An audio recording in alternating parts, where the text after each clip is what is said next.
Pinagpawisan ako sa kalinis ng ano ko reader ko. Yan tapos na siyang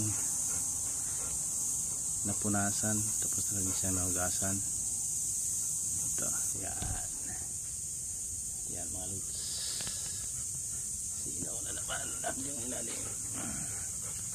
Yan. Tingnan mo, agay.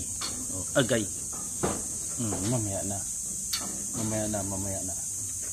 Mamaya na nga.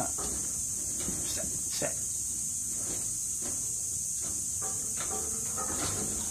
Agay. Sige.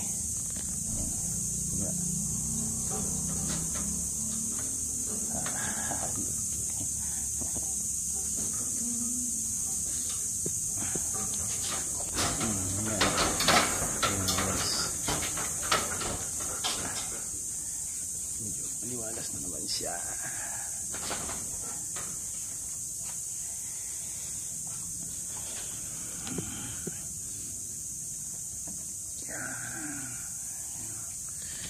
Ready.